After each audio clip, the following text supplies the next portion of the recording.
இன்றே டவுன்லோட் செய்து உங்கள் ஃபேவரட் ஷோக்களை என்ஜாய் பண்ணுங்க. கோவில்ல என்ன அவமானப்படுத்தின அவளோட பேத்திகளையும் சும்மாவே விடக்கூடாது. பெருசா தண்டனை கொடுக்கணும்டா. அப்பதான் பழி வாங்கின சந்தோஷம் எனக்கு கிடைக்கும். எனக்கும் அவங்கள பெருசா பழி வாங்கணும்னு தான் ஆசை. என்ன பண்ணலாம்னு சொல்லுங்க சித்தி. அந்த கிழவியோட பேத்திங்க 4 பேரு தீ மிதிக்க இருக்காங்கல்ல. ஆமா. தீக்குழியில இறங்குறவங்க உயிரோட திரும்ப வரக்கூடாது.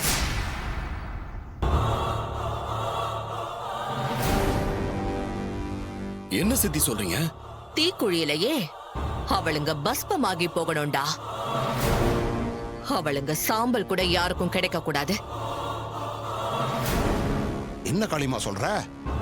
தீக்குழிலேயே சாம்பலாகி போகணும்னா அதுக்கு நீ ஏதாச்சும் திட்டம் வச்சிருக்கியா? திட்டம் இல்லாமையா சொல்லுவேன்? சிவனாண்டி, கோவிந்தன் ஒருத்தன் இருக்கான். அவன் போன் நம்பரை உனக்கு தரேன். நீ போய் அவனை கூட்டிட்டு வா. அவனை வச்சு நான் எல்லா ஏற்பாடையும் பண்ணிக்கிறேன். சித்தி, எதுவா இருந்தாலும் அந்த டிரைவர் பயலுக்கு தெரியாம செய்யணும். அதோட ஊர்க்காரங்களுக்கும் நம்ம செய்ய போற விஷயம் தெரியவே கூடாது. தெரிஞ்சதுன்னு வைங்க, நம்மள எல்லாம் சும்மா விட மாட்டாங்க. தெரிஞ்சாதானடா நமக்கு ஆபத்து. புத்திசாலித்தனமா நடந்துகிட்டா மாட்டிக்க மாட்டோம்ல.